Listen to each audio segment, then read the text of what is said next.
All right, let's get down to it. Shout out where you are from.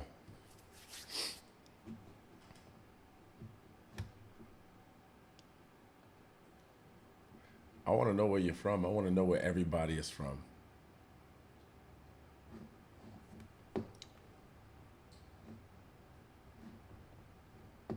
Hello, people.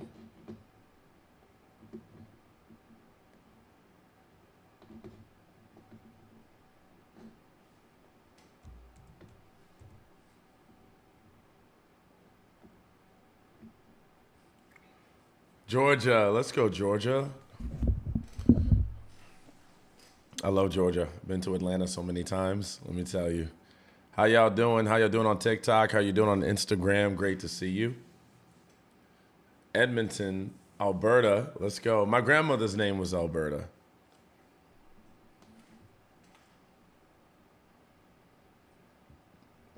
Trinidad, what's going on? Hello, hello. All right, so you know what it is. Let's get started. I'm Xavier, your relationship coach. As you know from my material, I talk about toxic relationships, getting out of narcissistic abuse, and I also help people get into the right situations. And I don't just work with relationships, I work with marriage and everything as well. So thank you.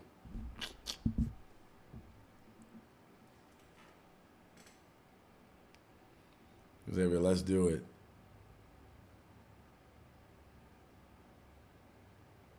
Why do men believe treating a faithful, educated woman is right? Huh? I don't understand the question. I don't know what that means. Hi, is it true that narcissists do bad, threatening their ex or I, I, I don't know what you guys are saying. Some of these questions sound like I don't understand what's happening here. New Rochelle, New York. Let's go, New York. I'm from New York. Let's see. Good evening, Queen. Good evening, Washington. Looking at some of these questions. What's going on? Come on, TikTok. Come on through.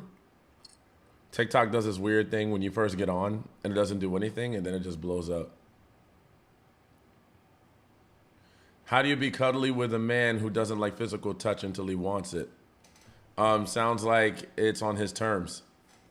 You know, I mean, if he's the type that's particular about when he's touched, which I haven't really encountered very often, but if that's the case, then you'll just have to wait to be cuddly when he wants it, and you'll just have to hold back until that happens. If he's not a naturally touchy-feely, cuddly guy, I think you may want to ask yourself if that's what you want. Yeah, some people don't like to be touched all the time. That does exist. That's an actual thing. Yeah, the questions make no sense. Yeah, I think that some people are typing fast or maybe speak another language. I don't know.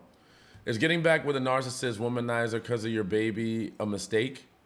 When you put it that way, it sounds like a mistake, but only you know that, right? I mean, if he's done things to make you upset, are you willing to go back and try again, even though you know those things about him? Because, see, I'm going to tell y'all some gold right now, okay?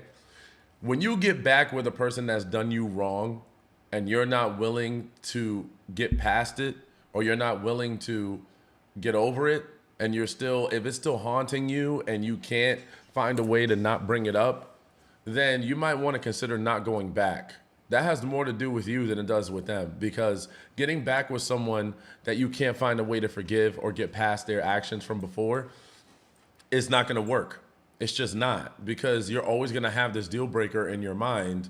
And no matter how much they try to do good, you're always going to have like a wall up.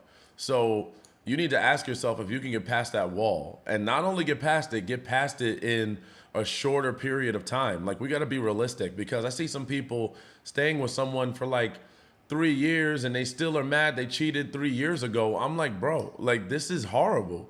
So you guys don't even have a fully vulnerable relationship. You got to be realistic. You can't take too long, right? And if you do, then you might want to consider not being. Why would you want to be in a relationship with someone for longer than a year while holding up a wall? That sounds torturous for both people. If I have to have that kind of wall against you, then I might as well not even do this, to be honest. In your opinion, is it wrong to tell someone they are too emotional? So, in that context, yes. Because just telling someone that they're too emotional is a little bit broad in general. And that could make them feel offended because they might think that, why are you feeling that way? Why is some dude online named Xavier Smith? Who is this?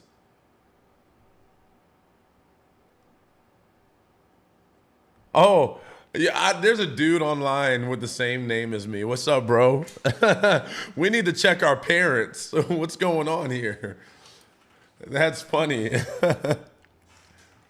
He's actually not a fake profile. I thought he was, but he's a different. I thought he was the same dude because it looks like he's wearing a white hat. I was like, wait a minute. No, he's a different guy. He's a different guy. That's so funny. That's so funny.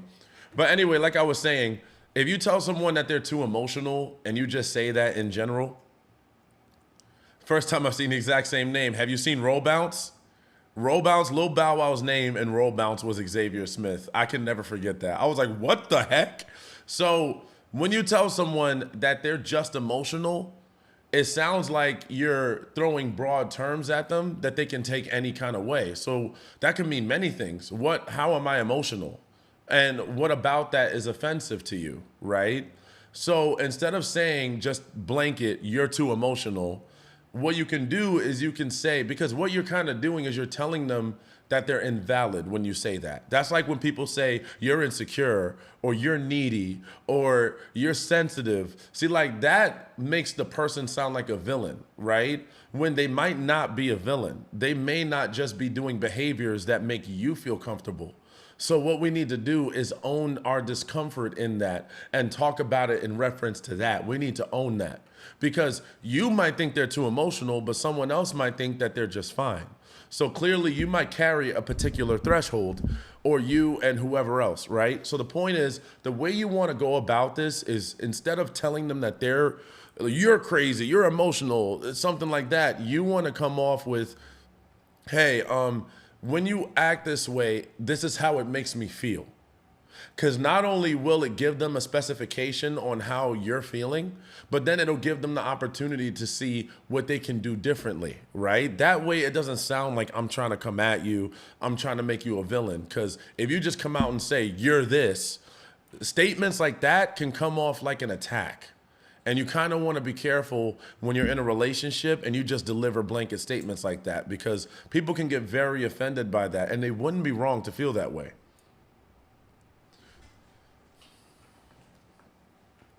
Hello, is it true that he just following a lot of other women such as celebs because they look nice or he likes their content and isn't for lust? Well, here's the thing. There's no way to truly know why he's following all these women. The point is he's following women.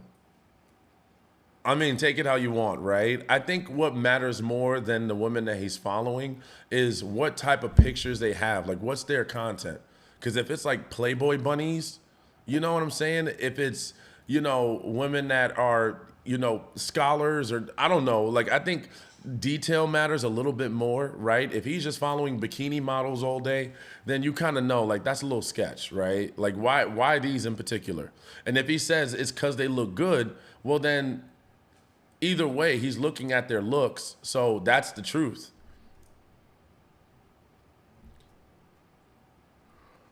I doubt out 2 days ago, my fiance of 5 years was closet drinking, then blamed it on me. I have this trauma bond now, and I don't know.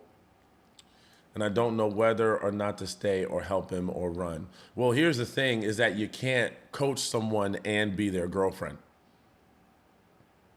So I'm going to tell all of you ladies that on here today on live, you can't coach someone and be their narcissistic abuse coach.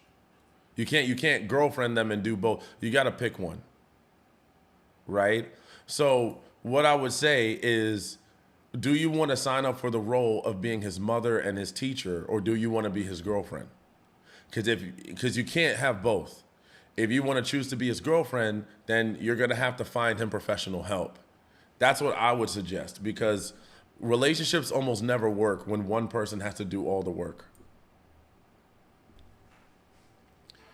My ex and I are not together because he broke up with me, and I was wondering if he would come back to me. Well, it depends on why you broke up. Because, and here's the thing, you know, why does he have to come back to you? Why can't you go to him? That's what I'm saying. It depends on why. I mean, like, if you cheated, then you got some apologizing to do. But if he's just done with you for whatever reason, I don't know. Well, why'd y'all break up? I'm currently going through a divorce with my husband since we've been separated, and he has been to therapy. I see it change. Would you recommend trying to date him again?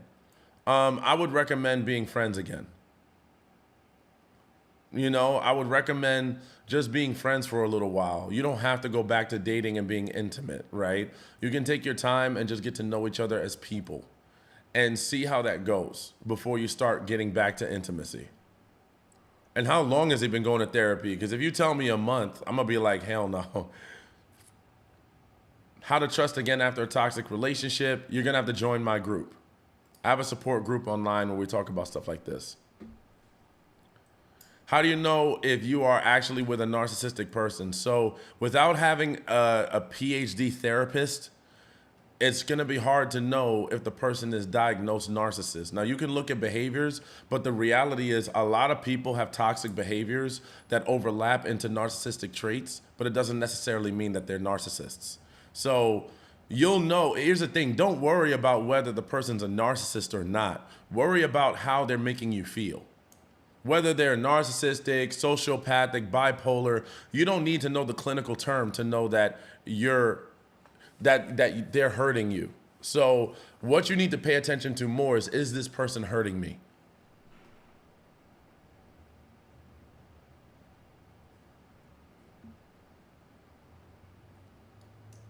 Thanks for sharing. Yes, absolutely. How to move on. I recently got out of a breakup, which sent me mad. How do I move on? Join my exclusive group, right? So not everybody can get in. I've got some open slots for next week. So if you want to get in early for next week, go ahead and send me DM with the hashtag word ready. Send me a direct message with the hashtag word ready if you want to see if you can get into the group for next week. We've been doing mindset over the last few weeks. The ladies have been loving it. They've been feeling empowered. We've been doing a lot of great work. People are getting into relationships. So make sure you join. We can tell you how to move on. My baby daddy always wants to spend his weekends with both me and my son like a family. I am no longer willing. Am I wrong? No. He's your baby daddy, not your partner. You don't have to be with him. You can say no. You can draw that boundary. You know? Yeah, you don't have to do that unless you want to be with him. In fact, I would think it's probably a good idea to start spending some time separately, because if you guys keep spending time with each other, it could be very confusing for the child too. Can men really be monogamous at all? Yes, a lot of guys are monogamous. A lot of guys are willing to be monogamous with women, and I see it all the time. The problem is sometimes we're only in alignment with the wrong men.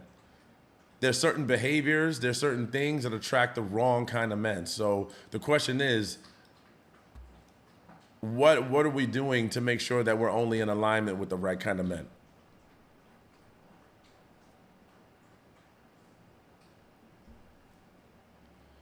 Initially wanted exclusive relationship. We have our ups and downs. But lately, as of August, he's saying I'm figuring things out when I ask about what's our status. He's not going to get in a relationship with you. You're not going to get one. You need to cut your losses. Because let me tell you, if a man has that much access to you, if he has access to you, mind, body, and soul, and this man gets up one morning and he's like, I don't know about the status. When you ask him, oh, girl, you're done. You're done. This is a done deal. Because let me tell you, men don't work like that. We don't sit around thinking about if we want to commit or not. We know or we don't. In fact, men have two different positions. Either we're second guessing you because we're iffy about you and if we want you to be the one, or we're hurrying up trying to be with you because we don't want anyone else to have you. If that man isn't coming at you from the angle of, man, I got to get her because I want to make sure that, she sticks with me and she doesn't end up with someone else, then you got a problem, girl. Because here's the thing, you won't even have to ask the right man what your status is. He will make it obvious. Men don't work that way. I don't think I could ever forgive him or trust him again. I still don't think he thinks he has a problem. Which is the problem. He's a good guy at heart, and I keep waiting for him to change. So you can keep on waiting, but here's the thing. Like I said, unless he's willing to change, unless he's showing you change, then your waiting is being wasted. You're wasting your time. Because the only time you should be in a period of waiting is when a person is showing evidence of progress. Without evidence, there's no potential. So that's what I want to tell you. Without evidence, there's no potential, y'all. So when we say, oh, this person has potential or this person could change and I'm just waiting on it, do you see evidence? Do you see them constantly making progress in the right direction? Because if you don't see that and you're just talking about it, then you're wasting your time and they're wasting your time. My baby daddy always wants to spend his weekends with me. Okay, I already answered that. How did you get into this, God? He threatened to kill my family. Wait, I got to be careful what I say online. Jesus Louise, man. This is what happens. I'm like Ron Burgundy from Anchorman. Like, I'll just see something and read it and then be like, oh my goodness. Here's what I would say. Just your first statement alone tells me you need to leave that guy. That's crazy. I'm not even going to give you coaching on this. Leave. Like, what do you want me to say? Oh, well, maybe you should think about it. No. You threatened death? No, we're good.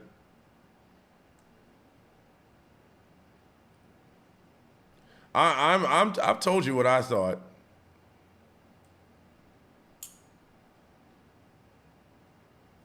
That's what I thought. It's not good for my son to only get the facade of a family only on his weekends. Yeah, and see, he might start trying to gaslight you because he's going to try to make it sound like, oh, well, do you really want to do that to our son? He's going to try to make it so that you feel like you have to stick around. He's going to use your son to control you. He may, so you want to be careful. What about those men who marry you and still lie and cheat? They claim we are the one to go and cheat. Well, I'm not worried about those men. See, that's the thing. I don't bother with those kinds of men. Just because I know that they exist, here's the thing. Bad men exist. Men who cheat on their wives exist. Men who cheat on their girlfriends, men who are manipulators and narcissistic, they all exist, right? But if I keep focusing on those kinds of men, then how am I going to get out of this? If that's all I'm worried about. You see, that's what I'm saying is a lot of us try to go into the deep trenches of why they think this way. Why does he think the way he does? Why does he come around this way? Why do they do that? What kind of man thinks? Here's the thing. Why even worry about them? Why not just leave them alone? If that's not your type, then there's no reason to worry about what they do and who they do it with. If you come across a man that starts to lie to you, then just walk away. They should not be the center of your world. A lot of us spend too much time on toxic people, and then we wonder why all we meet is toxic people, because that's all we think about all day. Why would you do this? I'm going to go research you on Google. I don't care. I don't care why you're toxic. You know what I'm saying? Unless I'm coaching you, outside of coaching, I really don't care. I'm like, you know what? Do what you want. I'm not going to be around for that. You could just remove yourself, right? You don't even have to stay in this. I was always told that I was the problem. He never took accountability, and I was the one ending up saying sorry, trying to make the relationship work. Yeah, sometimes that's called the fawn response, if you want to look it up. Fight, flight, and fawn. I'm dealing a lot with trauma bonding because my narcissistic ex-fiance, he's not leaving me alone even though I'm in no contact for a month. I'm struggling with the pain and my safety. You might want to join my private group.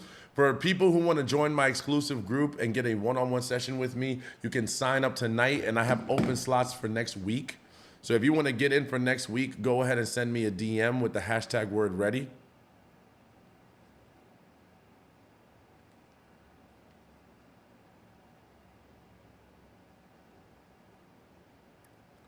And I will get to you.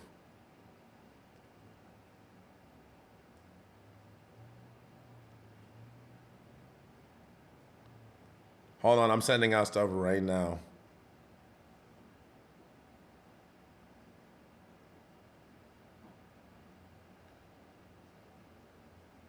All right.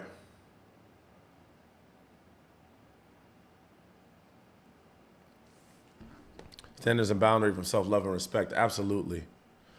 I met my boyfriend in 2019. I was 20 years old at the time. He was also 20.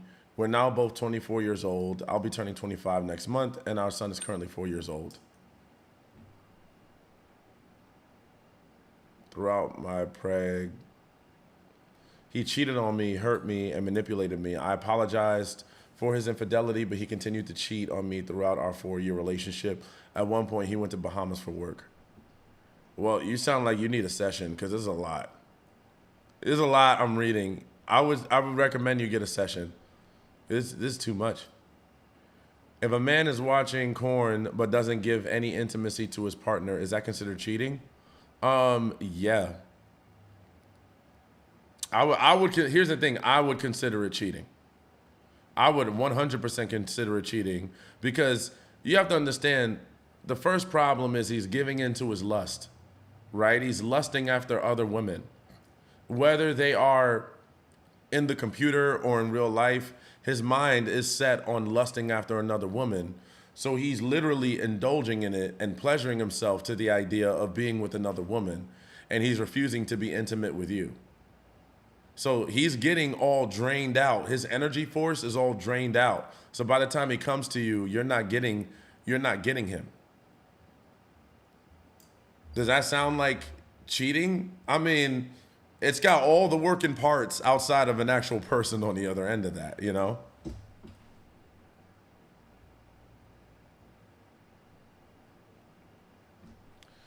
For work, we had a big argument because he was with another woman before he left. Oh, see, I miss your story. How to not let my toxic ex control my life using my child. You'll have to join my exclusive group for that. You need to join the group? Go ahead and send me a DM with the hashtag word ready. Do it right now. Give this a chance, his ex, before I can give us a chance. She cheated on him when they were together prior, so it's not making sense to me. I don't know what that means. Do you think being in different religions will be a problem? It can be, yeah. See, here's the thing. I personally don't think that being in different religions should be a problem, but there are some religions. Well, I would say there's a lot of scripture that says you're not technically supposed to go outside the religion. But hey, I mean, it's your life, right? But if that person tries to convert you, because then it becomes more of a problem when it comes to like family and kids, because y'all two may agree on, hey, we're just dating and we have our own religion, but if you're not willing to practice the other person's religion or be tolerant of the other person's religion, or it's gonna get messy, because then it's gonna be like, is it your way or my way? What happens when you have a wedding? What happens when you have children? And which religion are they gonna go to? Are they gonna go to both? Are you gonna be able to explain that to them? Like, that's a lot to consider. So here's what I think. I don't think it should be a problem. I think that at the end of the day, a lot of the religions are all coming from the same place. But for some people, they gotta be one way. So I think that depends more on the person. Got a question, but mine is a bit longer than the character limit allows. Where can I ask longer? So if the character doesn't allow it, you might want to consider calling me maybe. You can call through here. I was with my husband for 24 years and I'm stuck in a trauma bond. I don't know how to move past it. You're going to have to meet someone. So I would say go ahead and talk with me. If you want to talk, go and send me a DM with the hashtag word ready. How do I parent peacefully? Because he is saying I'm using my son as a pawn. I don't know why he would say that. I would have to know why he's saying that.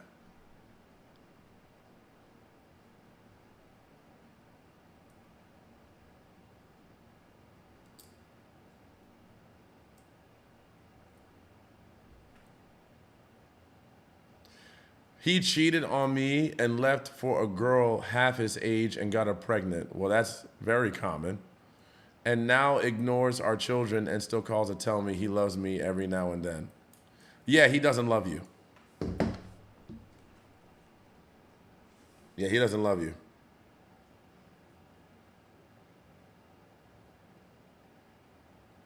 Nah, he wouldn't. He went out and got another girl pregnant. That man went out and started a whole family. He started a whole new family. Because let's be real, a lot of us know how to get people pregnant. It's not rocket science.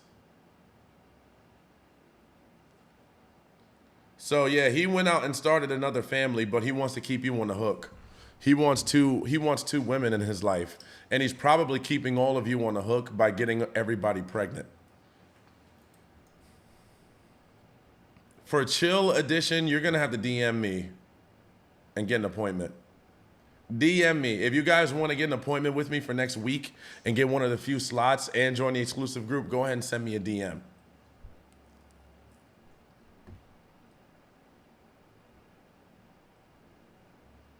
What are your thoughts on emotional affairs? They're awful. One word, awful. Thank you, African Queen. Sometimes I think that emotional affairs, thank you for the gifts. Sometimes I think emotional affairs can be worse, because this person literally invested emotions into that next person. That's a lot more investing in time.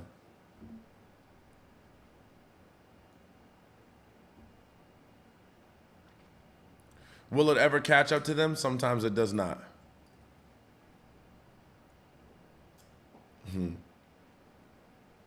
Is a midlife crisis a real thing or an excuse to cheat? They're not synonymous.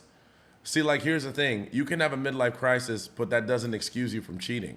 You can have bad things happen. You can have a death in the family. You can have a traumatic event, but that does not excuse cheating. So what I'm saying is it doesn't have to work that way. Do you do online therapy? Yes, I do. I take clients.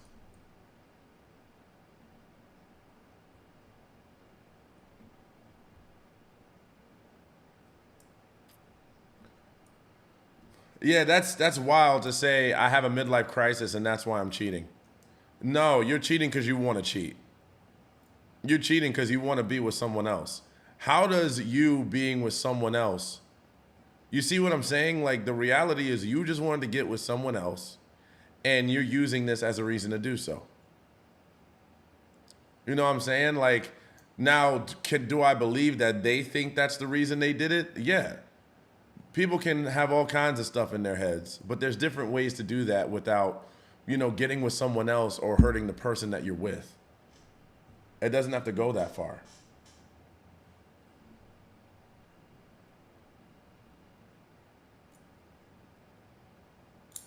Just was dumped from a year relationship that was off and on.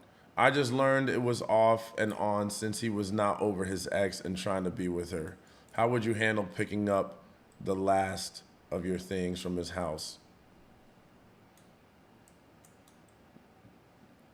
I mean, I would just go there and get it. I would bring someone with me. I would go there and bring someone with me. Why do they do that to someone that has done nothing but love and support them? Because they have something going on in their head that doesn't exist in yours. The reason why a lot of people do bad things to people is because there's something going on in their mind that doesn't exist in yours. That's why sometimes we as the people who feel like we're victims, we have to do we have to figure out a way to make it so that we understand how a person thinks outside of us. Because what a lot of us tend to do is think that everyone thinks the same. Everybody has the same idea of love. Everybody has the same idea of happiness. Everybody has the same gauge on what's right and wrong, black and white. But the truth is that's not true. A lot of people don't have the same mindset on right and wrong and good and bad Some people can go way worse than you think. So that's why it's important to learn how people think, because then that won't make them seem so crazy. I mean, people are still going to be crazy, but that way it'll help you understand them a little bit more.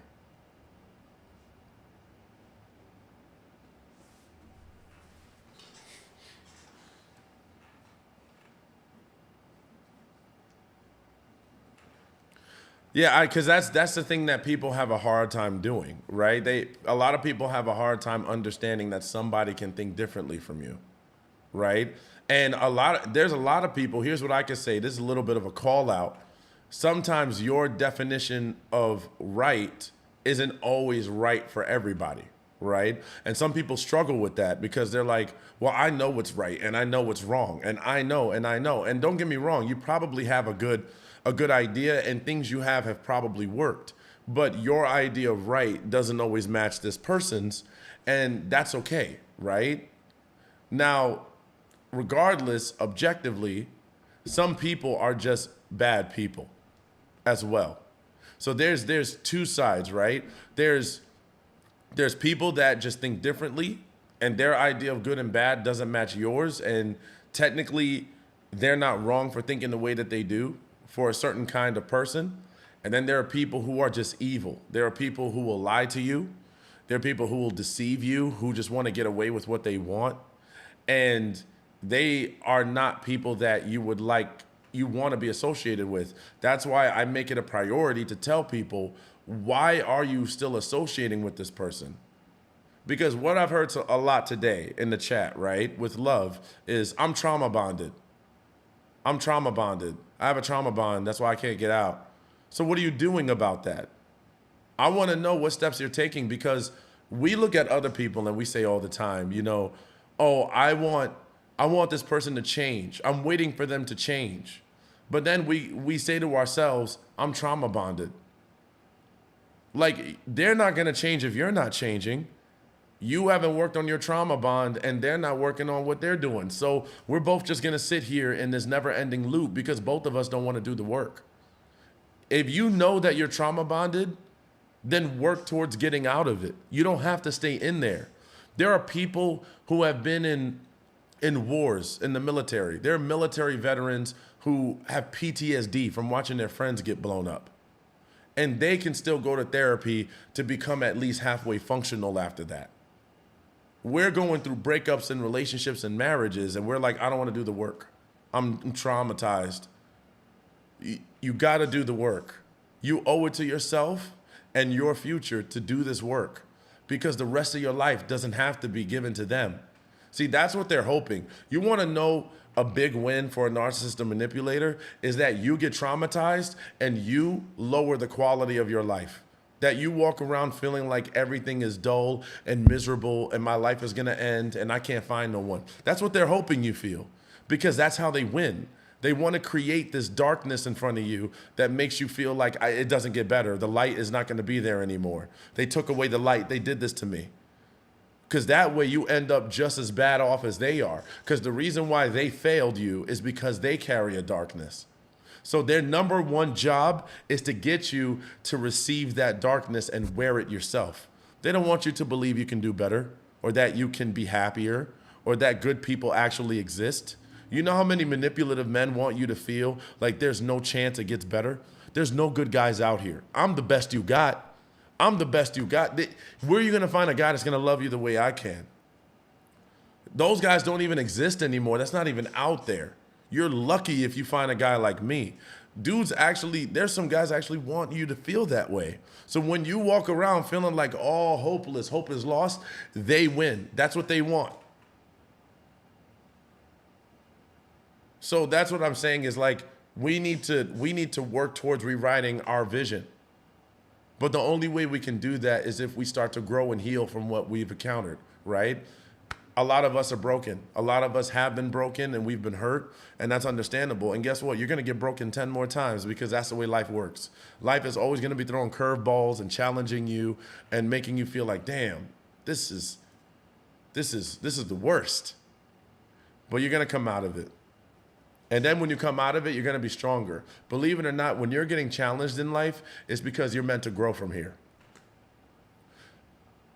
That should be a good thing. When life throws challenges at you, that means it's time to grow. You got to grow right now. This situation isn't for you. You got to grow from this. You got to be better than this. That's why it's a challenge. If life doesn't challenge you, if the universe doesn't challenge you, if God isn't challenging you, then you may want to be a little bit concerned. Like, why you not giving me something to try? Like, I need to boss up a little bit, right? Because guess what? Every time you get challenged and you overcome it, there's a higher quality waiting for you on the other side. There's higher quality individuals and situations and moments waiting for you on the other side. Sorry. I blame the universe, right? It ain't me. I feel like social media says, oh, he needs to shower you with gifts and treat you like a queen and take you to fancy places, etc. But then it turns out those are the love bombing behaviors too. Well, see, here's the thing. Anytime social media tells you to look at the superficial first, you're being manipulated. Because what I would say is, why is it always the superficial that's called on to prove that somebody is worthy of your love and time?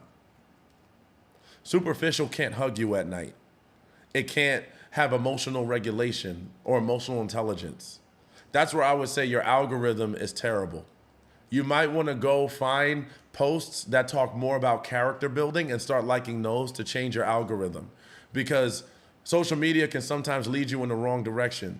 Don't let superficial be your main motivation for a relationship. Because if you do that, which you can do it. But I'm going to tell you, you might experience a special kind of hell on the other side of that. Because you might ignore the fact that this person has bad character. Character is what's needed for everything. That's what helps with most of these problems y'all are going through. I know some people who have all the stuff in the world, all the material they could ever want, and they are unhappy because the person isn't acting right. That's what matters more, right? How's that person's character?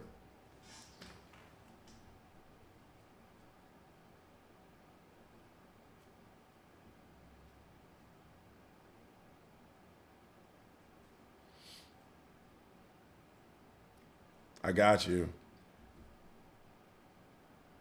Your character is real value, but it's funny because a lot on the internet, it isn't really talked about, like character, it isn't really talked about. It's more about, hey, buy nice things, shiny, fun.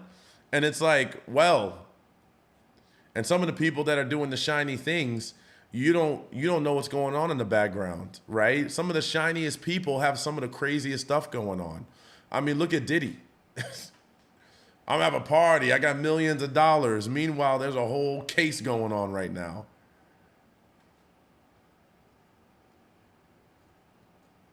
What is it saying? Everything that glitters isn't gold.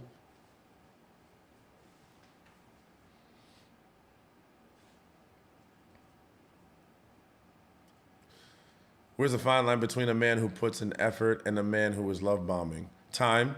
That was an easy answer. You guys are giving me layups today. The difference between a man that is love bombing and a man that actually puts in effort is time. That's why I tell people, stop sleeping with people. Take a little longer. Take 3 to 4 months. Shoot, sometimes you might have to wait till even longer than that. Stop giving people gratification so soon. Make sure you get to know this person on a surface level a little bit more. You want to find out if someone's manipulating you? Don't jump in bed with them for a while and see how they act. Because the guys who want to take advantage of you are trying to get that as quickly as possible. That's one of their main goals. That's why they do it. There's an agenda behind it. You want to find out if they have an agenda or if they actually like you as a person. Can they get the same amount of satisfaction from just being with you as a person?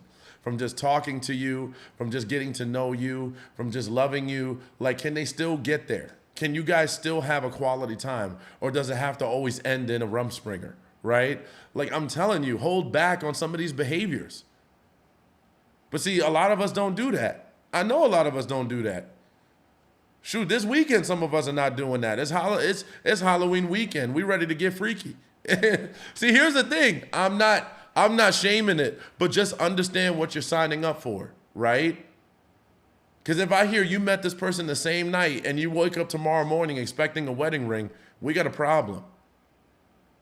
We got a problem. I don't care if that person tells you, I love you, I want to marry you, you're it for me, all within the same night. Okay, then you could wait 3-4 months. Shoot, let's hit it for an even 6. Let's go, or odd 6. Let's go for a 6.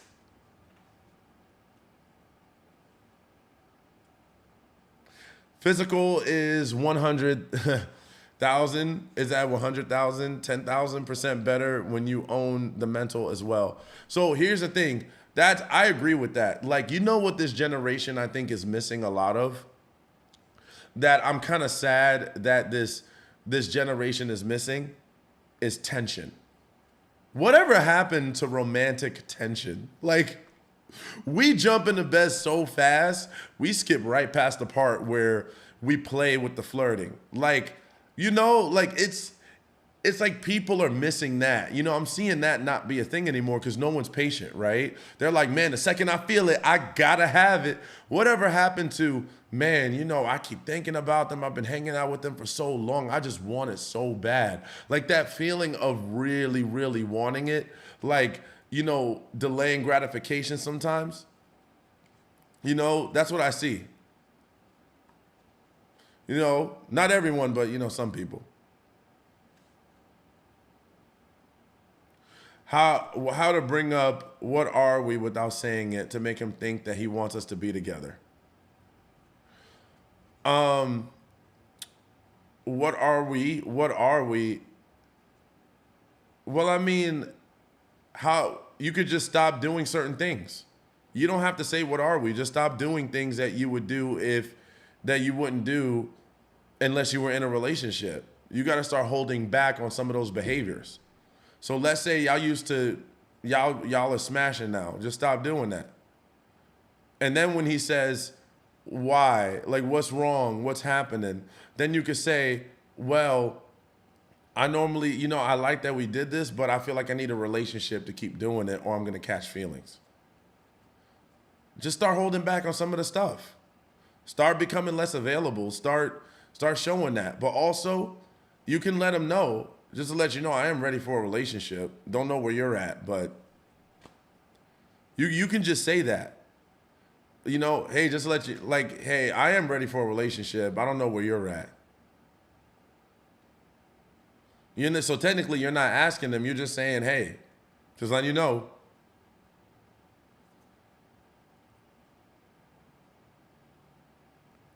You're right about that, because I reminded a friend to this guy. Made a friend of this guy for 2 years before I broke the friendship off. He kept adding reason why I should want to be with him. Like I should apply for a job. Yeah, because he don't want you. He don't want you. So when a guy doesn't want you, he's going to keep putting up goalposts. It'll always be another reason why you can't be with him. And he's just going to keep adding more problems. He would lie and say he's also ready. Then I would say, okay, so what are we doing? Okay, so I guess we're in a relationship? I would play with that. Or you could do like this. If he says, yeah, I'm ready, I'm going to say, well, we've been dating for what, 3 months? You think that we should be together at this point, or?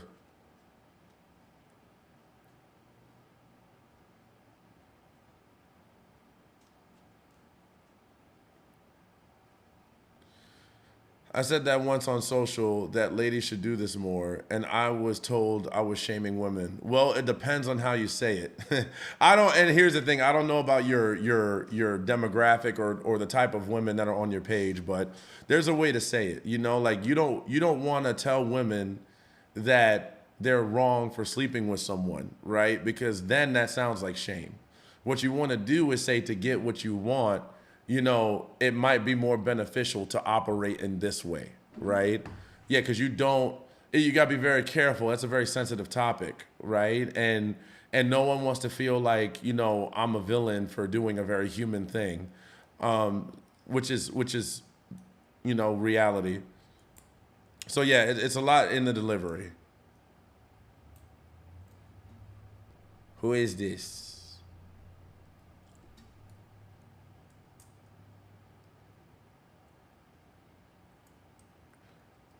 Yeah, man. When he says he wants to save his ex and be the hero, he left me for her. He did you a favor. He left you room to find someone that really does love and appreciate you. I love when toxic people leave me. You know what I'm saying? Don't get me wrong. I'm not gonna sit here and act like I'm Superman. That hurts sometimes. But I hope if they're gonna do it, I hope they do it quickly, because I do not want to sit here and still be entertaining someone. If you could leave me as fast as possible, then we're doing something right. What's up, H-Town? What's up, girl? By the way, for those of y'all who want to qualify to see if you can get a one-on-one next week, or if you can get into a session or become part of the exclusive group, go ahead and send me a DM with the hashtag word ready. I'm signing people up tonight while I am online, yo.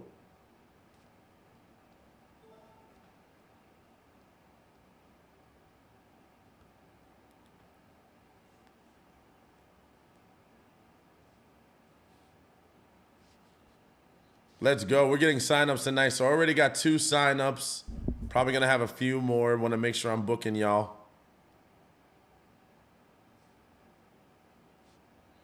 All right. Tonight's a hot night. Well, baby. It's so hard to see the positive when it hurts so bad. Well, see, here's the thing. Don't be hard on yourself to try to always see the positive either. You know what I mean? Like, sometimes you just got to see the negative. And that's okay, because you're a human and you have human emotions. And sometimes I don't want to be positive. But in that, instead of trying to be positive, try to find a way to express gratitude. I don't know about you, but that helps me way more than just trying to look at the positive. Sometimes I'm hurting. I don't give a damn about the positive. I want to hurt. I want to vent. I want to eat ice cream. But that doesn't take away from the fact that I can be thankful for what I do have. Looking forward to our upcoming one-on-one. Appreciate you. I appreciate you too, Jordan.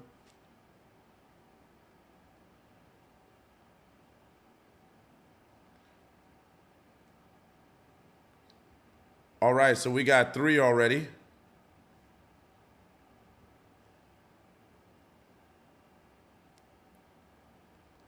Yeah, I want cheesecake. Your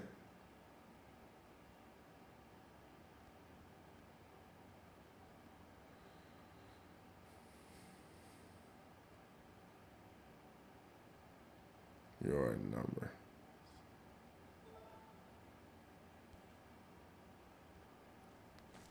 All right, signing people up. Let's go. More questions. Girl, I've been journaling daily affirmations every morning. It's helped my soul. Absolutely. Affirmations are real, right? Definitely want to do that because you're reprogramming your mental. See, the reason why some narcissists and manipulators are so good at what they do is because they try to reprogram your subconscious. And the only way to program it back is to repeat. One of the ways is to repeat affirmations, right? That can help you a lot. Should girl text a guy who left her seen for 2 weeks? Here's the thing. It doesn't matter who texts who. What matters is that you get clarity, right? Even though we both don't relationship with each other. It doesn't matter. If there's no relationship, then no one's entitled to anything, right? You can do what you want. Just don't have any expectations. As long as you don't have an expectation or you don't need an expectation. And it also depends, like, why did he left you on scene? What did you say that he left you on scene about? Like, what did he say?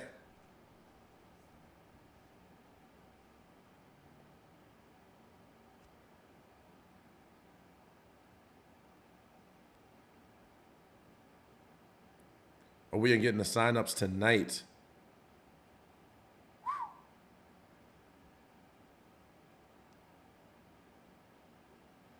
All right, almost got trying to get everybody. For those of you that sent me a DM, make sure you look in your DMs to see if I replied to you. Even if, how do you sign up? Send me a DM, a direct message on my, well, you're on TikTok, so send me a direct message on my TikTok. Are some narcissists hitting? I don't know. I don't know. You got me there. I don't really have a good radar, so I wouldn't know. I guess maybe. I do know that there's some guys who have been closet or DL down low, so I wouldn't be shocked. But yeah, I don't know that one. I mean, it depends. Do you have any signs, any clues? Is he asking you to wear something when you're in bed? Like, how's that going? You know, I actually heard a woman tell me that once. She was like, you know, my husband wants me to start using certain toys on him, and then before you know it, it just kept escalating, and to the point he was with another man. Like, it just kept going. I was like, well, darn. We're supposed to meet up and hang out, but asked me to bring my friends, but I don't, so I waited. He didn't reply and saw my text that I waited for him. Oh, nah. Nah, I would not send a reply. See, this is why it's important to get the whole story, because absolutely not. I would be done. Girl, I wouldn't even be thinking about him. That man would be deleted out my phone. That's crazy. Like, you gonna leave me on red when we're making a plan? Nah, I'm out. Like, how you gonna start making a plan with me and then randomly ghost me? Like, that's crazy. I'm out. I wouldn't mess with that person no more.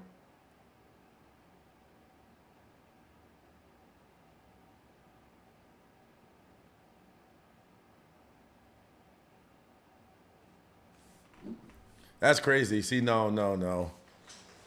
There's certain things people, ladies, let me tell you, there's certain things people need to be blocked for. He's 34 and you're 24 and you thought he would be mature? Ha! Are you? No, girl. No, it don't matter what age you attach to that man. Some dudes are out here acting like they just graduated high school and they're in their 40s and 50s. Don't ever be fooled by the idea that just because a man has an older age that he's more mature. They can be way less mature than some 25-year-olds you'll ever meet. Like, that is, yeah, you do not want to think that. They could be worse. Oh my goodness. Some dudes are so immature. Age does not define maturity. How do I get over a guy who ended things after 2 dates? Well, why are you upset about a guy after 2 dates? Good night. Why are you upset about a guy after 2 dates? What did you guys do?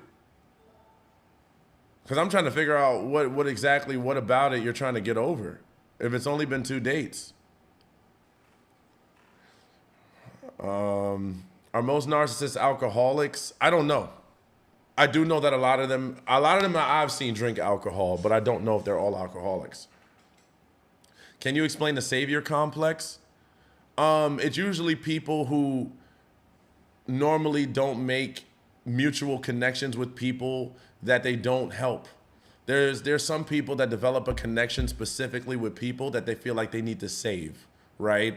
Save financially, emotionally. They tend to want to keep saving people, and they normally only create connections with those kinds of people. They make those kinds of people their priority. And that can be a bad thing because some people don't need help. They just need to be better, right? But sometimes having a savior complex can make you kind of a doormat or an enabler. So there's nothing wrong with wanting to be helpful and wanting to look out for people, but understand that there is a limitation where people will take advantage of you and you'll lose out on a lot of quality connections because you're only focusing on people you want to save.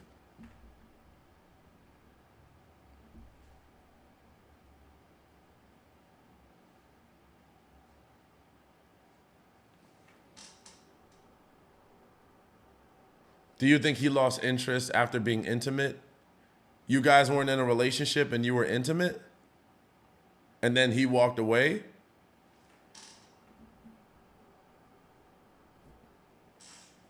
So here's the thing. I wouldn't say that just because you guys got intimate, he was done. What I would say is that he never really wanted a relationship. And, the intimacy was kind of like the top of the mountain for him, right? Now, I don't know him specifically, so I don't know. So don't quote me on this. But I rarely see a guy say, oh, the intimacy sucked, right? Because usually they don't always care about it that much, but maybe he just wanted that from you and that was it, right? And he was good. Some guys just want to hit. And then they can live their life and walk away and then be good with that. So I think that he never really had interest past that. That was just what he wanted. We just talked for a whole month because I was out of town. Some of it spent 6 hours on the phone. Second date, we had a ton of chemistry, and he was perfect on paper. So I was really excited, and I'm bummed it didn't work. Well, here's what you can think, is that he really didn't give much effort outside of talking for a month. And maybe this won't help you feel better, but it can definitely get you to see that he didn't do enough in order to qualify for your emotions yet. Because what you were seeing was literally just the beginning. And a lot of people can look good in the beginning. Even people who are insane can look great in a month. It's not long enough for a person to show you how bad they can be. So if he walked away from this after a month, it might have been doing you a huge favor because there may have been potentially a connection that you wouldn't have liked. So what I would say is it's understandable because you meet a nice person for once, it feels good, you just want it to work out, and trust me, I get it. But also don't give them too much credit yet because they haven't really put enough effort into you long enough to say, I should be hurting over this person for real. But it's understandable that you can still feel that way within that period of time. Or why he didn't think I was worthy. See, now you're associating his lack of wanting this to your worth, which shows something else, right? Because sometimes people are not always hyper focused on your worth. In fact, I don't know too many guys that walk around saying she wasn't worthy enough. Normally, it's something else, right? It's something random. Like maybe he just realized that this was something real and he wasn't ready for it. Maybe he thought you were actually better than just what he was looking for, and he realized, oh, I can't just treat you like somebody I just want to sleep with. Maybe his ex came back into the picture. Maybe there was another girl that he had been talking to before he got to you. The first 3 months is a very risky period to be dating someone because that's the gray area. And during the gray area of dating, anything can go, right? They can wake up one day and say, I don't want this. And it has nothing to do with you. They could wake up one day and say, you know what? I don't even know why I entertain this. I'm not even ready. And they're valid, right? Sometimes you don't realize how you're going to feel until you get into the situation. You might think you're ready, and then you start talking to someone for a month or so, and you're like, I really don't want this like that. So don't think of it as a worth thing because, he hasn't known you long enough to know your worth yet. There has been no show of character outside of a month. I need to see behaviors for 3 to 6 months to know like who a person could really be low-key, right? Can you give me some example or a couple repair equality? I don't know what happened. Why is the equality not there to begin with?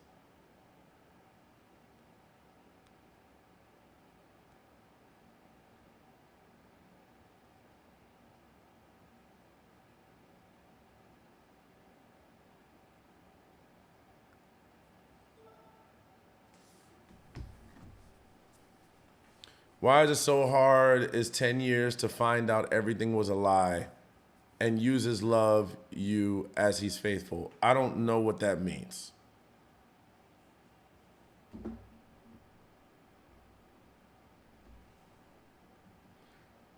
What happened to the equality in the first place?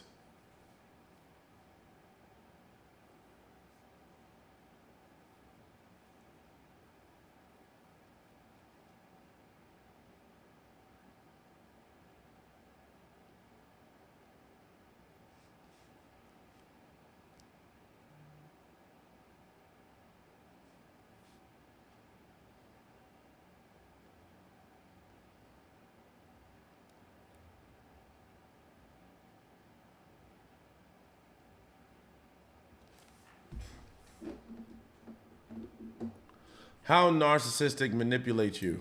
That's a broad question. Depends on the person. So what if I like him? Do you think he will text at some point? Do you want to call me? I'm gonna call you. Because I think you need a phone call. By the way, for those of you that want to talk to me one-on-one, go ahead and send me a DM with the hashtag word ready. We have one more slot available. I got one more person I can take, and then I got to cut it off to make sure I start scheduling people.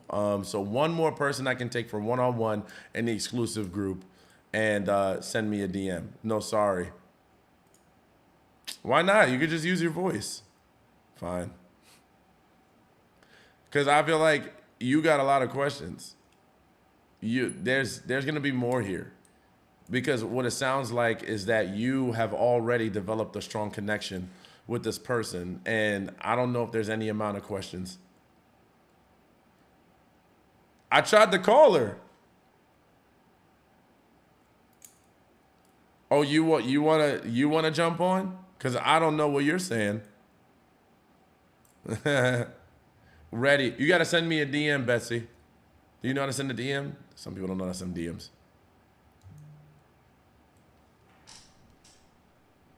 I sent you the ready DM. Okay. What is your view on side chicks these days?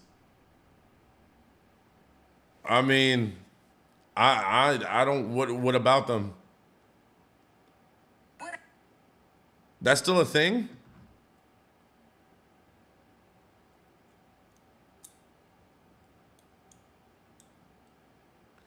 Wait.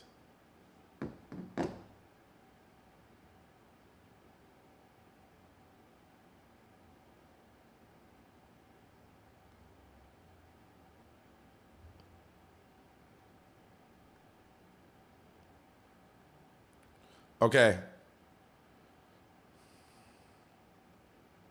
Make sure you get the last spot. I got one more spot ready. LOL, side chick. That is a funny word, though. Yeah, we had good chemistry and connection. That's why I'm confused. You had good chemistry and connection. Sometimes you got to see it that way, right?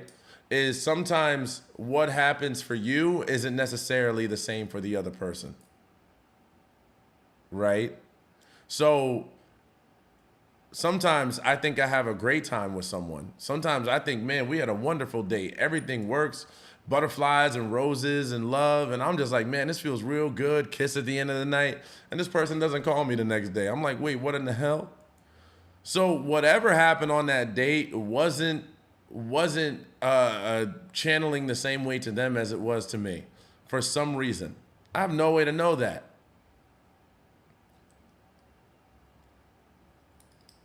You were discarded for the so-called side chick? Damn. Sorry about that.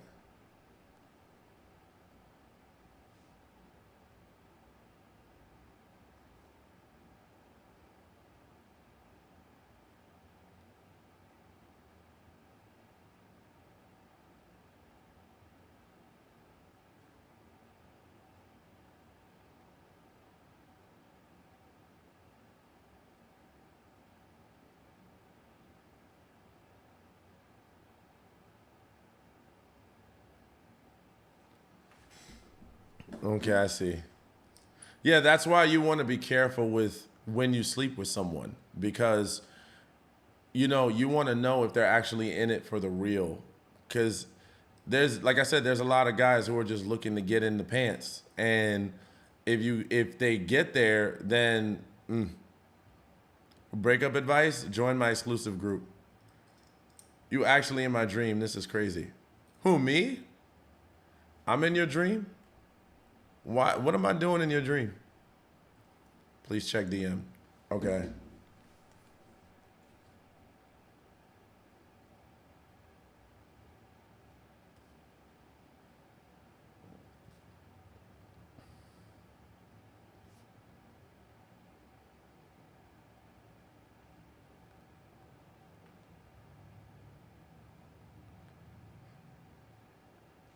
You never know what you're gonna hear after someone says, "You were in my dream." How do you know it's a real relationship versus narcissistic? Because you'll hate your relationship. If you hate it, it's probably narcissistic. From one of you. If you absolutely hate and you're going through pain and agony all the time, that's probably a good indicator that it's not working. There's something wrong here. Why do men approach women in why don't men approach women in public anymore? Well, part of it is the Me Too movement, right? A lot of men were told that they're creepy and they're weird and that they because here's the thing, like there were a lot of guys that were traumatized in trying to pursue women and they got rejected pretty hard. Because you got to think of life as a guy, right? This is where I can speak as a guy. If you as a guy, when you go out and you have to approach random women, you got to pray that she's nice when she rejects you and that she doesn't feel scared or threatened or think that you're horrendous. Because you got to go through and then you got to go through 20 no's. And then you got to somehow keep your self-esteem intact. So I'm not saying that, there's anything wrong with approaching, but sometimes it's hard, right? Sometimes it could be hard for the average guy to be like, let me go out here and get rejected 20 times and hopefully the right woman's going to like me. Nobody likes rejection. No one likes that. They don't like to be told you're not it. Oh no, ill, you're ugly. No one likes that feeling. So sometimes now the game has changed a little bit. And now guys are telling each other that they're the prize, and some of them are thinking that women have to approach now. It's kind of become a little bit of a mess, to be honest.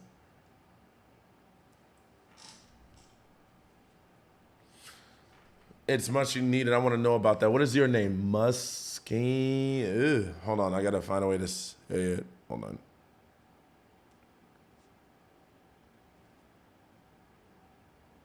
Oh, found you. All right. You made it in.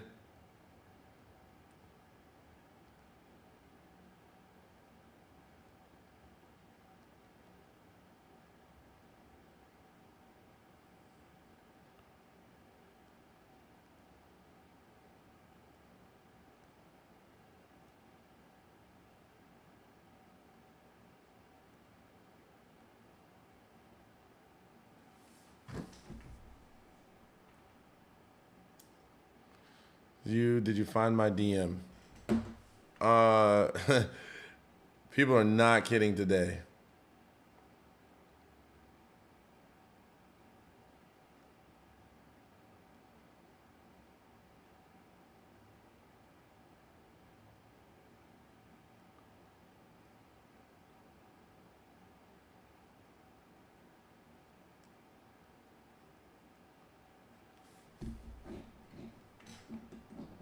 Serious issue. Okay.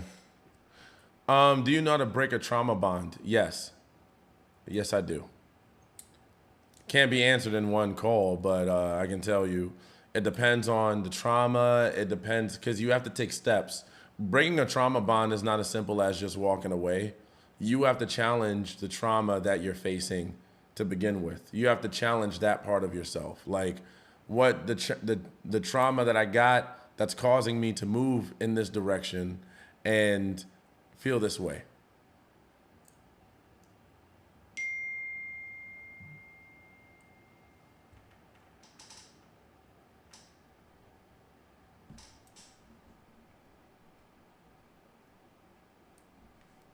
Are you Habesha, Ethiopian, or Eritrean? No, but I get asked that literally every month. Like, I have people who are Habesha that come up to me and start speaking a different language, and I'm like, huh? No, I get told all the time I look Ethiopian, Habesha. Yeah. No, I'm not. I'm Puerto Rican and black, and I think there's some Cherokee in there.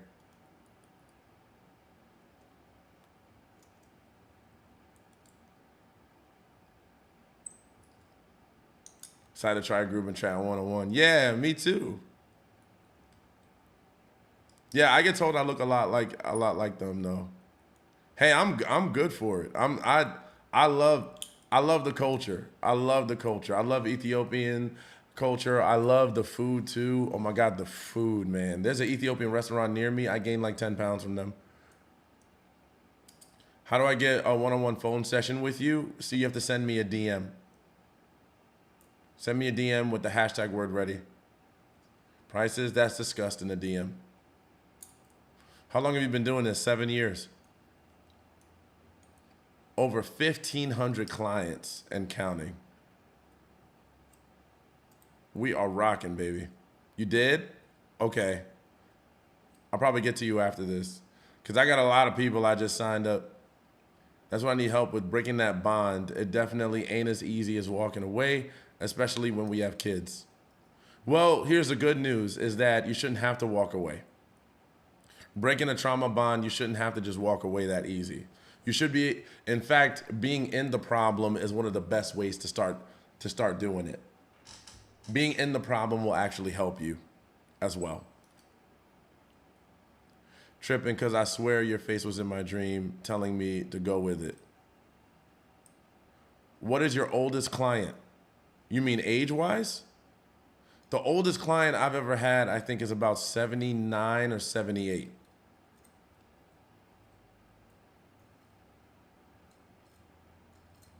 But you mean like my first one?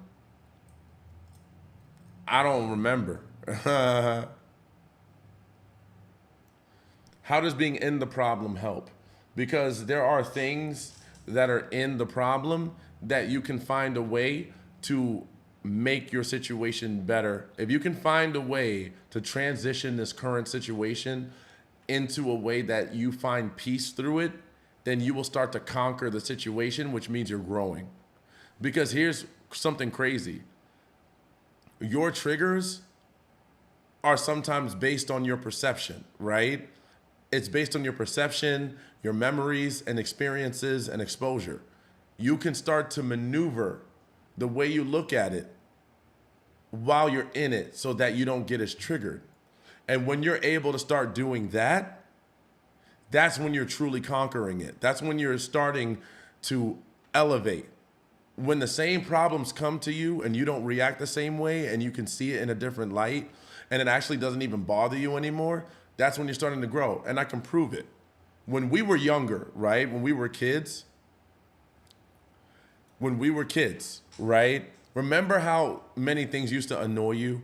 People tapping their leg or being kids or doing stuff like that. Remember how annoying that was? And then you got older and you became an adult and you're like, oh, they're just being a kid. They don't know better. Look what happened. You became more mature. You realized that was something stupid you don't need to keep getting upset about. Like as you got older, you started to grow out of that. That's the way it has to be. The things they're doing, like some people talk to me crazy now, right? Like let's say I'm out in the street and someone says something wild to me. I used to be one of the most triggered people you would ever meet. I would yell over the littlest thing. Now I forget to react because I've challenged myself so much to not be reactive, right? And that's made life a lot easier for me.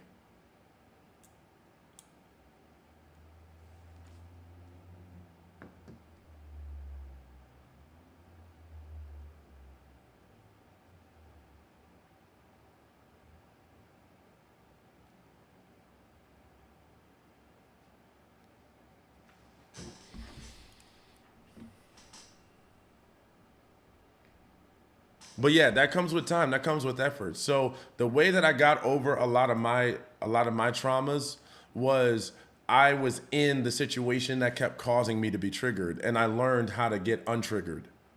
Once I kept getting hit, the best way to learn how to box, one of the best ways is to have someone that knows how to box you, right? Because after a while, you're going to start to learn where you should dodge.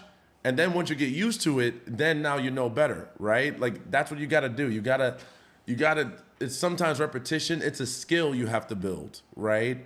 Because what trauma does sometimes is hinder you from growing.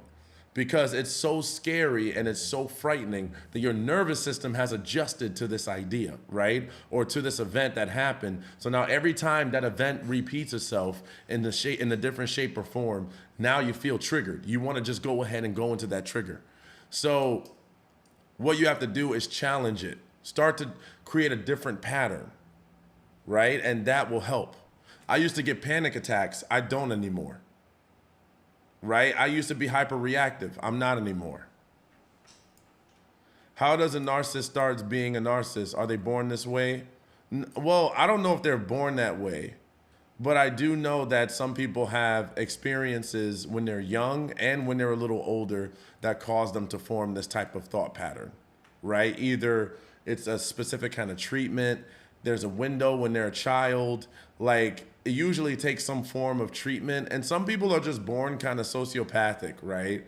I do believe that some people can be born with a certain type of thought process and they spend forever trying to fix it, you know? Because for example, like bipolar disorder can be genetics. That can be passed down.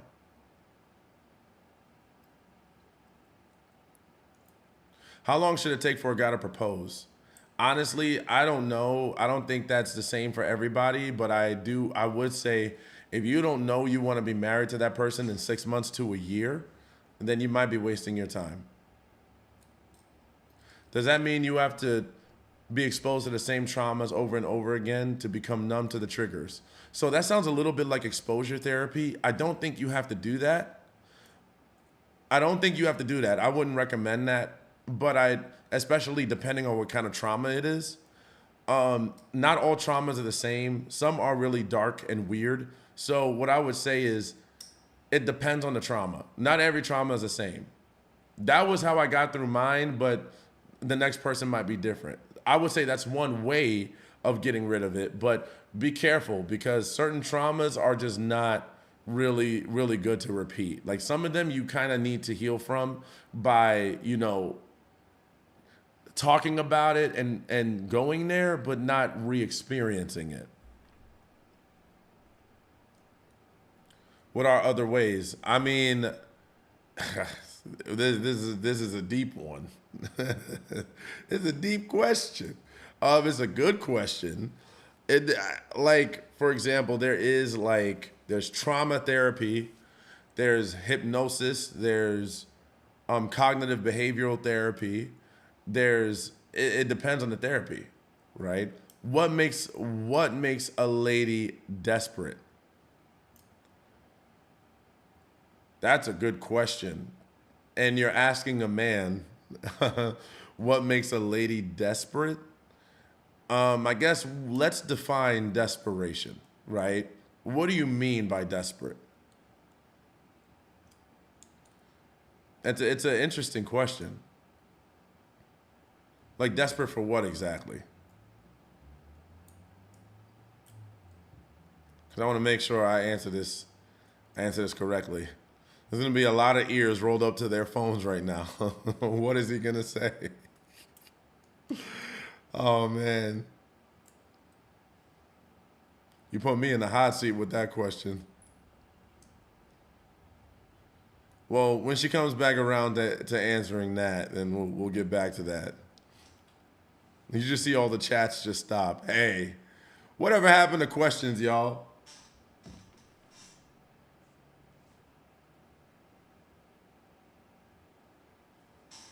When starting dating and something that makes a man turn off. What? I'm not sure if that has that. I don't know if that's linked to a woman's desperation. If he's turned off, I don't think that has anything to do with her being desperate. I think that he's just turned off for whatever reason. If y'all just started dating, he could be turned off for any reason, right? Like you're just starting to date. You're trying to find out if you can even be compatible on a surface level. It could be anything. It could be something you said. It could be the wind that night. It could be that he has a mental health disorder or, something happened in his family. Like there's no way to really know without the person telling you. What makes a man say she is desperate? I don't like her. I don't know. There's different kinds of reasons why a guy might think that. I think I don't know. That's a good question. What I think that depends on the guy, right? That really does depend on the guy. That's another one of those variable questions. Because one guy could say, I don't know, man. Because I don't think it's desperate. It's hard for me, I guess, to see someone as desperate because desperation is like I really, really want it no matter what. Like I gotta have it, and I'm willing to throw away all of my morals and integrity for it, right? And I will do it. Like if when you're willing to throw away your morals and integrity and standards, to have something, lose yourself in the process. That could be a form of desperation, right? Like why do you want it so bad that you're willing to throw away, you know? So I would think that if you if you are not willing to have boundaries and you don't maintain who you are in the process and you're willing to just throw all that away, then for example, if I text him, I'll be desperate. See, I think you might be, I don't know if you can get a good answer from this because you're attaching desperation to individual behaviors that are normal.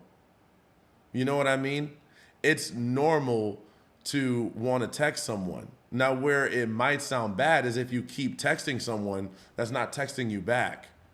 If I texted someone and I know they got it, and then they don't text me back and I text back 5 more times, that could look a little desperate, for anyone. That's not even a gender thing. It's like, why are you still trying to blow them up if you just started dating them?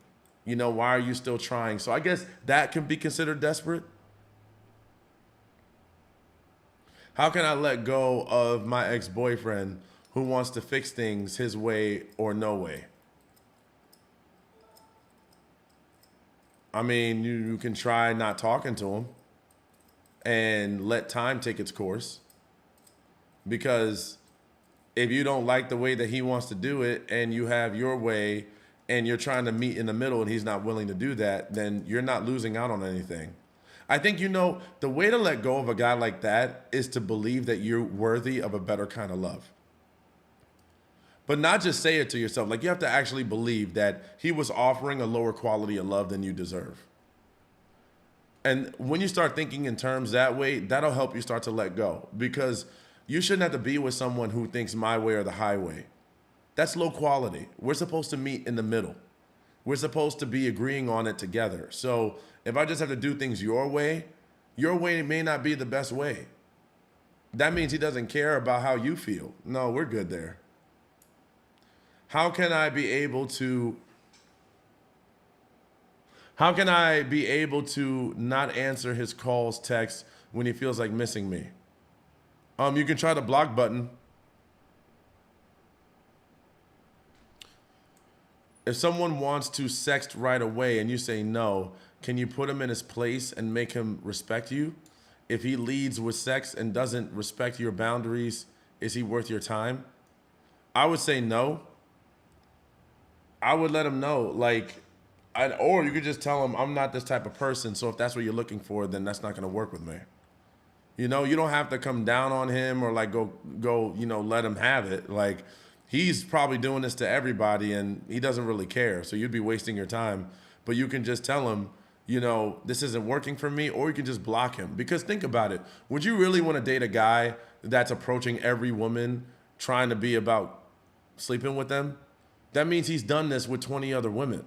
When a guy does that to you, he's probably done it to a lot of women. He's just hoping one of you are going to bite.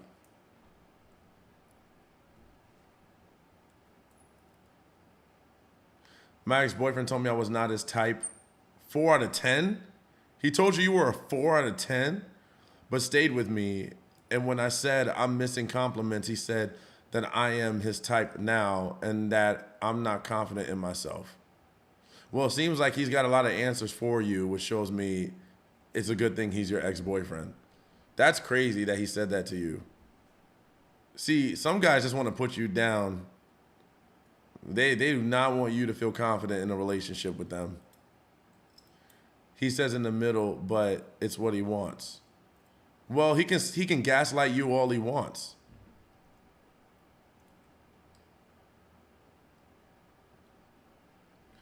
Blocking don't work. He fires up a new number as fast as I block. Then block again. Or change your number.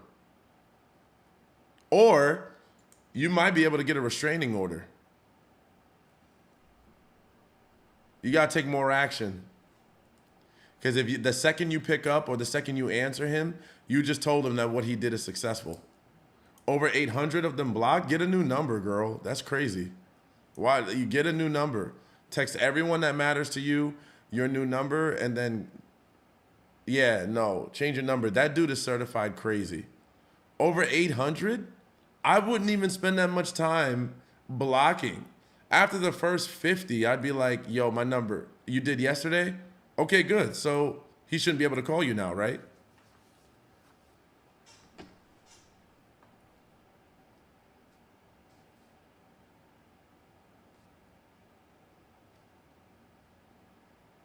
That solved that problem.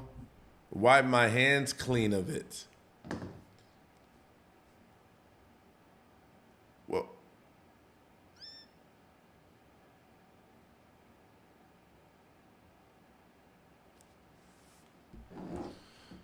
need to wait 3 to 4 days for Verizon to ship it. Have it order a new phone number and everything because he somehow tracked my GPS. That's crazy. You got a crazy man on your hands. He's crazy. How long does it take to heal from a heartbreak? About 6 months. Depending. It depends on what you do, though. It depends on what you do. Because if you sit there and you just keep thinking about him and thinking about him,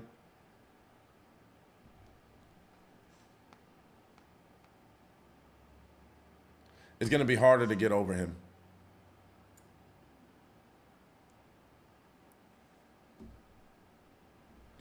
Xavier, I put the guy in his place, and he's respecting my boundaries. Is there a chance for us? He wants to visit, but I told him I'm not that type of person. It sounds like you want this, girl.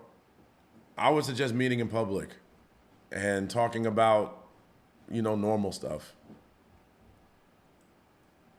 How can you heal? You can meet with me one-on-one. Anyway, I think this is about time for me to jump off. I have a bunch of new people that I need to get back to and schedule some appointments. So here's what we're gonna do. I'll do 2 more. If you want to work with me, I will book with you for next week, and we should work together. I will see you guys again on live. I love y'all and appreciate y'all. Can't wait to work with some of you and can't wait to introduce you guys to the group. You're amazing. I love you. Let's do this again soon. If you want to work with me, don't forget, send me a DM and we will work one-on-one if I didn't get a chance to talk to you. All right, have a great rest of your day. Love you, kindness, and I'll talk to you. All right, bye.